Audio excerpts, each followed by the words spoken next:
꼭 말라기의 결론이기도 하죠. 13절부터 15절에 보면 말라기 선지자를 통해서 그 시대적 사상, 시대적 믿음에 대해서 말씀을 해요. 13절에 보면 여호와가 이르노라 너희가 완악한 말로 나를 대적하고도 이르기를 우리가 무슨 말로 주를 대적했나이까 하는도다. 모르는 거죠. 지금 자신들이 말을 하고도 내가 지금 무슨 말을 하고 있는지 모르는 거예요. 하나님이 보실 때는 그들은 말로 하나님을 대적하고 불신앙적인 말을 하고 있으면서도 그것이 잘못됐다는 것을 모르는 거죠. 이렇게 또 말을 합니다. 이는 너희가 말하기를 하나님을 섬기는 것이 헛되다. 만군의 여호와 앞에 그 명령을 지키며 슬프게 한 것이 헛되다. 무엇이 유익하냐 그 말이죠. 15절 지금 우리는 교만한 자가 복되다 하고 악을 행하는 자가 창성하며 하나님을 시험하는 자가 화를 면한다 하노라. 이게 지금 반대 현상이죠. 거기 보면 이 사람들이 뭐라고 하냐면 이게 지금 다른 나라 사람들이 하는 게 아니에요. 남한국 유다 백성들이 하는 얘기입니다. 이스라엘 백성들이 하는 얘기예요. 하나님의 백성들이 하는 소리입니다. 우리가 하나님을 섬겼던 것이 헛되네. 우리가 말씀대로 사는 것이 헛되네. 그런 거예요 지금. 악을 행하는 사람이 더 잘 사네. 말씀대로 사는 사람들은 별거 아니네. 이런 말을 하고 있다는 거예요. 우리 이걸 뭐라 그러냐면 거기다 써놓으세요. 시대 정신, 시대 사상 그럽니다. 시대. 영을 우리가 분별하면요. 개인을 이렇게 광장이라고 그럴까요? 개인에게 역사하는 영. 그리고 한 공동체에 역사하는 영, 한 시대 전체를 이렇게 역사하는 영이 있어요. 우리는 그걸 뭐라 그러냐면 시대 정신 그럽니다. 이렇게 보면 우리가 역사적으로 봐도요, 그 시대를 살던 사람들은 비슷한 사상을 가지고 살아가요. 그게 시대 정신입니다. 우리가 살고 있는 시대도 보면 저나 여러분이나 잘 모르지만 우리도 모르는 가운데 그런 사상에 물들어 있어요. 근데 그것이 잘못됐다고 생각을 안 하는 거죠. 옳다고 생각을 하는 거죠. 그런 시대적 상황이 또는 시대적 사상이 그를 이렇게 덮고 있는, 구름이 이렇게 덮듯이 이런 시대적 사상이 그 시대를 덮고 있는 거예요. 또 그 옆에다 써놓으세요. 이걸 시대적 사상이라고 말을 하고 다른 말로 말하면 회의주의란 말은 굉장히 부정적인 생각을 회의주의적인 사상이다. 또는 불신사상, 하나님에 대한 불신사상이 그 시대를 이렇게 덮고 있는 거예요. 믿음에 대한 부정적인 사상들이 그 시대를 덮고 있는 거예요. 그러니까 우리가 10계명 지켜도 별거 아니네. 우리가 말씀대로 살아도 별거 아니네. 그냥 말씀대로 살지 않아도 잘 먹고 잘 사네. 그러니까 우리가 굳이 그렇게 고생하면서 말씀 지킬 필요가 없고 우리가 굳이 고생하면서 그렇게 기도할 필요가 없네. 이게 그 당시 말라기 시대의 시대적 사상이에요. 많은 사람들이 이런 회의적인 불신적인 사상에 이렇게 덮여 있는 거예요. 그러면서도 몰라요. 어쩌면 우리도 그런지도 몰라요. 우리도 모르는 가운데 어떤 사상이 우리를 이렇게 오염시킨 거예요.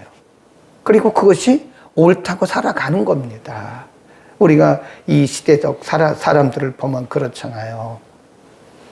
그것이 옳고 그런 거를 잘 몰라요. 그리고 그 사상에 꽉 묶여가지고 살아가는 이 시대적 사상. 하나님이 그 시대적 사상, 회의주의, 불신주의 이런 것을 보시면서 굉장히 안타까워하신다 하는 것이고요. 그러나 그렇다고 해서 모든 사람이 다 그런 건 아닙니다.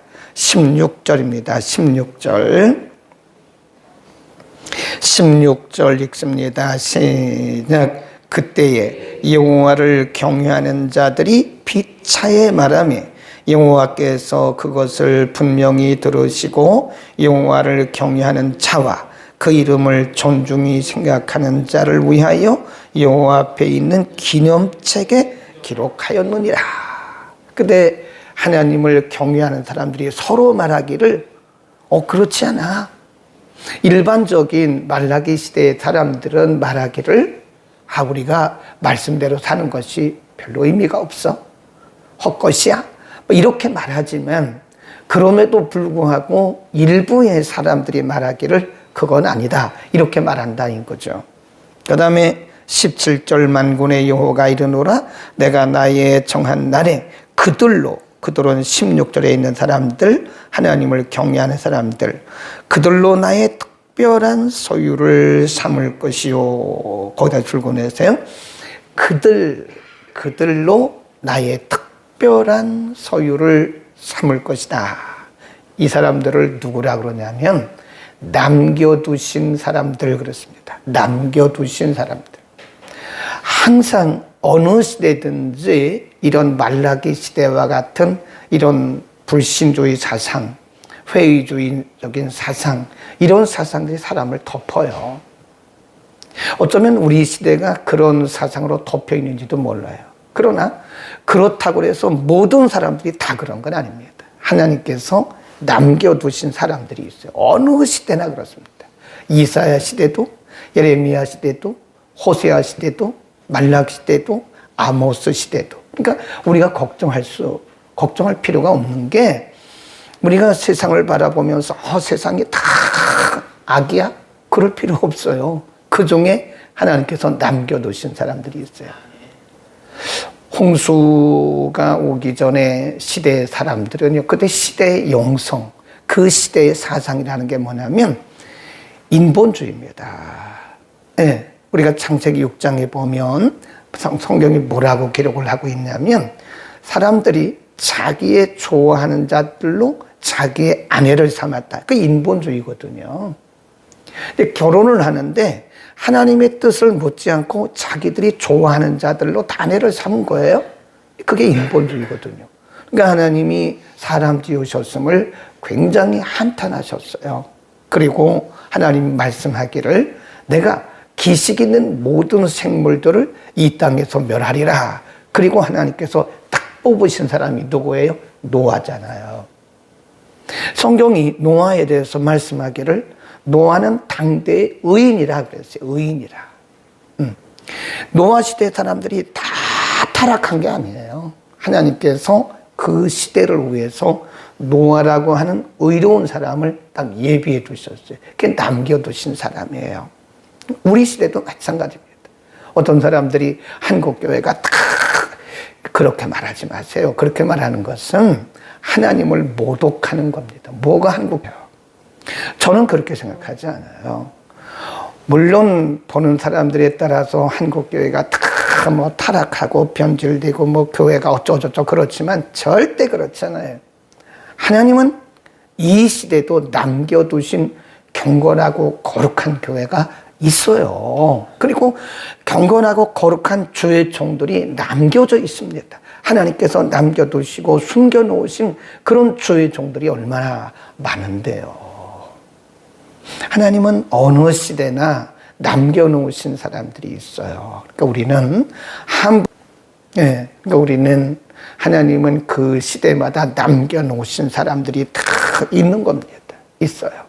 그러니까 여기 지금 그분들입니다. 꼭 이해하세요. 16절, 17절, 18절 줄거 놓으셨죠? 요 분들을 뭐라 그래요? 남겨두신 사람들. 말라기 시대의 대부분의 사람들이 다 회의주의와 불신앙적인 사상에 덮여 있었지만 그때도 깨어있는 사람들이 있었다 이겁니다. 4장으로 갑니다. 하나님께서 이렇게 말씀하십니다. 4장 1절 만군의 여호와가 이르노라 보라 극렬한 풀무불 같은 날이 이르리니 교만한 자와 악을 행하는 자가 다 총애가 될 것이다. 이 교만한 자, 악을 행하는 자는 바로 13절에서 15절에서 말씀한 그 사람들을 얘기하는 거예요. 풀같이 다 탈 것이다. 그 이르는 날이 그들을 살라 그 뿌리와 가지를 남기지 아니할 것이로되. 그 밑에 2절입니다. 2절, 4장 2절 시작. 내 이름을 경외하는 너희에게는 의로운 해가 떠올라서 치료하는 광선을 바라리니 너희가 나가서 외양간에서 나온 송아지같이 되리라 그랬습니다. 그리고 너희가 악인을 밟을. 지금 13절에서 15절 요 시대적 상황을 따라가는 불신앙적인 사상에 덮인 사람들, 그리고 16절에서 18절은 하나님이 남겨두신 사람들을 지금 대조적으로 설명하고 있잖아요. 그리고 그들의 결과에 대해서 말씀하는 거예요. 1절은 13절, 14절, 15절의 사람들에 대한 결과, 그리고 2절은 16, 17, 18절에 있는 사람들에 대한 결과를 의미하는 거예요. 그게 무슨 말씀이냐? 사람들이 볼 때는 이 말라기 시대가 아주 타락하고 변질되고 하나님이 없고 불의와 불신과 그리고 불법에 아주 찌든 그런 시대라는 거죠. 그러나 그렇지 않다는 거예요. 그 중에도 하나님께서 남겨두신 사람들이 있어서 이들이 바로 그 시대를 끌어가는 거예요. 그러니까 우리는 이 말씀을 기억해야 됩니다. 4절에 보면 누구에게 하시는 말씀이냐면 남겨두신 사람들에게 하신 말씀이에요. 4절 괄호해 놓으시고 남겨두신 사람들에게 하신 말씀이다 이렇게 써놓으세요.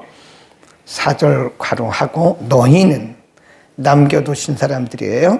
너희는 내가 호렙에서 온 이스라엘을 주하여 내준 모세에게 말한 법 곧 율례와 법도를 뭐하라? 기억하라. 세상을 비판하고 비난하고 부정적으로 그렇게 말하지 말고 남아있는 너희들은, 그 말 남아있는 너희들은 이 세상에서 살면서 그 중에서 하나님의 율례와 법도를 지켜라. 그런 거죠. 어제 저녁에도 말씀드렸잖아요.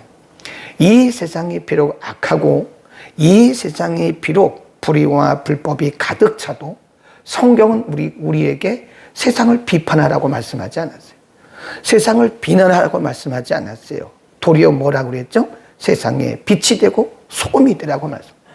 이 세상은 아담 이후에 어차피 예수님 오실 때까지요 다 죄로 관영합니다. 노아 시대나 소돔과 고모라 시대가 똑같아요.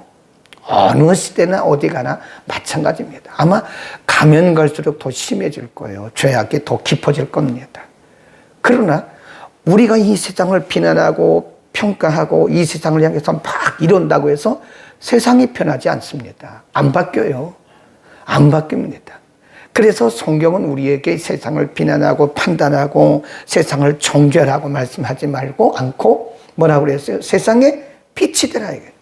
이 4절이 그 말씀이에요. 너희는 세상에서 그 시대가 비록 회의주의와 불신앙에 빠져 있을지라도 너희는 이 세상에 빛이 되라. 하나님의 말씀대로 살아라. 그런 말씀입니다. 근데 만일 예수님도 그랬어요. 마태복음 5장에 보면 만일 소금이 맛을 잃으면 무엇으로 짜게 하겠냐. 그럼 밖에 버리워서 사람들이 그냥 발로 밟지 않겠냐? 그런 말씀이 있는데요. 잠언에 이런 말씀이 있어요. 잠깐 펴보죠. 잠언 25장에 보면 잠언 25장 26절에 이런 말씀이 있습니다. 잠언 25장 26절 보고 잠깐 보고 넘어갑니다. 의인이 시작. 의인이 악인 앞에 굴복하는 것은 우물의 흐리어짐과 샘의 더러짐과 같은 것이다. 그러니까 우리가 이 세상에서 빛과 소금의 역할을 감당하지 못하면 마치 우물이 흐려지고 샘이 더러워지는 것과 똑같다. 그러니까 세상을 비판하지 말라는 거예요. 우리가 역할을 하지 못한 것을 하나님 앞에 회개해야지 세상이 악하다고 말하면 안 돼요. 세상은 어차피 악한 겁니다. 교회가 교회의 역할을 하지 못한 걸 회개해야죠. 우리가 이 세상에서 말씀대로 살지 못한 것을 회개해야죠. 그건 크리스찬의 역할인 거예요. 하나님이 그럼에도 불구하고 우리를 왜 이 땅에 살게 하실까요? 이 땅에 빛의 역할을 하라는 거예요. 이 세상에 소금의 역할을 하라는 거예요. 네. 만일 우리가 그 역할을 하지 못하면 우리는 맛이른 소금입니다. 우리가 왜 성령이 충만해야 됩니까? 성령 충만한 사람들끼리 교회 모여가지고 나누는 것은 별로 의미가 없어요. 밖으로 나가야 돼요. 밖으로. 성령이 충만할 이유는 밖에 있는 사람들에게 복음을 전하기 위해서 그런 겁니다. 우리들끼리 모여가지고 은혜 받았죠? 예. 물론 좋죠. 근데 거기 무슨 열매가 있냐고. 우리는 그냥 둬도 다 천국 갈 사람들 아닙니까? 우리는요, 특별한 이유 없는 한, 우리는 그냥 둬도 다 천국 갑니다. 에? 우리 가운데 뭐 특별히 타락할 사람이 있습니까? 이 정도면 다 믿음 지키고 가는 거죠. 그런데 밖에는 어둡단 말이에요. 예, 교회 밖을 나가면 교회 밖에는 다 어두운 사람들이 있는데 그 어둠의 빛을 비추라고 우리에게 은혜를 주시는 겁니다. 그러니까 제가 늘 그러잖아요. 아니 그 은혜 받아서 뭐 하려고 하냐고. 복음 전하려고 은혜 받는 거예요. 이 마음이 열려있게 있다. 그래서 우리가 이 시대에 복음의 역할을 해야 되는 거예요. 만일 우리가 말씀대로 살지 않는다면 마치 이 우물이 흐려지는 것과 똑같은 거예요. 샘물이 더러워지는 것과 똑같습니다. 그러니까 샘물이 더럽다고 말하지 말고 샘물이 왜 더러우냐 말하지 말고 우리가 샘물을 더럽혔다고 말을 하세요. 내가 말씀대로 살지 않아서 내가 하나님의 말씀대로 살지 않고 내가 능력 있는 사람이 아니어서 그러니까 우리가 능력 받아야 됩니다. 능력 받으라 그러니까 막 병 고치고 그런 거 아니고 세상을 변화시킬 능력이 있어야 된다. 복음을 가지고 우리의 삶을 통해서 많은 사람들에게 복음의 영향력을 미쳐야 된다. 그게 능력이죠. 그게 능력이에요. 아멘. 우리는 복음의 능력 받아야 돼. 성령의 충만함 받아야 돼. 우리가 성령 충만하지 못하고 복음의 능력이 우리 가운데 충만하지 못하면 우리는 세상을 변화시킬 힘이 없어요. 무엇으로 우리가 세상을 변화시키겠습니까? 우리는 반드시 기억해야 됩니다. 4절 말씀. 너희가 누구라고 그랬어요? 바로 남겨두신 사람들. 16, 17, 17, 18, 16, 17, 18 여기서 말씀하고 있는 남겨두신 이 사람들에게 하신 말씀이에요. 너는 모세에게 명한 법 곧 율례와 법도를 기억하라 그랬고 5절과 6절에서는 거기 말씀하고 있는 엘리야는 세례 요한이고요. 그리고 이제 메시아가 와서 결국은 이 세상에 복음이 증거될 것을 말씀하고 있다 하는 거죠. 2절에서 말씀하고 있는 의로운 해, 치료하는 광선, 이분도 메시아예요. 메시아. 말라기 선지자가 예언한 메시아, 의로운 해, 치료하는 광선, 이게 다 누구냐? 메시아입니다. 이 세상이 죄로 어둡기 때문에 이 시대를 치료하고 비추기 위해서 의로운 해요 치료하는 광선이신 예수 그리스도께서 이 땅에 오신다는 것을 말라기 선지자를 통해서 말씀하는 것이다. 아멘. 결국은 예수님이 오셔야 이 죄 문제가 해결되는 것을 말씀하고 있는 거죠. 예수님이 오셔서 그분을 믿는 자마다 누구든지 그분을 믿기만 하면, 예수 그리스도를 믿기만 하면 죄 용서를 받고 구원에 이른다고 하는 말라기서의 결론은 메시아입니다. 메시아. 이제 결국은 의로운 해 그리고 치료한 광선이신 메시아가 이 땅에 오셔서 상한 심령들을 치료하시고 또 상한 심령들에게 빛을 비추셔서 영생을 누리게 하는 것이다. 아멘. 기도합니다. 걸어가신 우리 아버지, 이 아침도 우리에게 이 세상을 바라보는 눈을 뜨게 하시니 감사합니다. 아담 이후로부터 죄인들이 죄가 이 세상에 들어오고 난 이후에 이 세상은 모든 간 속에 죄성이 흐르고 있기 때문에 어느 시대든지 완벽한 시대가 없음을 우리에게 말씀했습니다.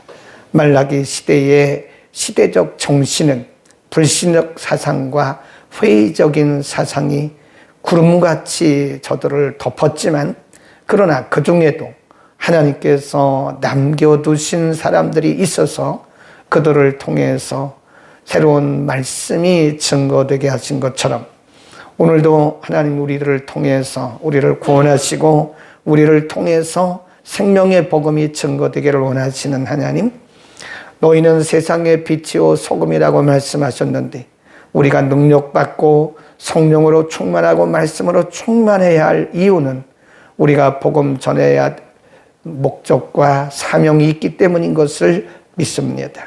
영원한 우리의 의로운 회요 치료한 광선이신 예수 그리스도를 우리에게 보내주시고 그분으로 말미암아 우리가 영혼육의 치유와 구원을 받게 하시고 우리로 하여금 전파하게 하시오니, 오늘도 많은 사람들에게 듣든지 아니 듣든지 때를 얻든지 못 얻든지 이 생명의 복음을 증거하게 하옵소서.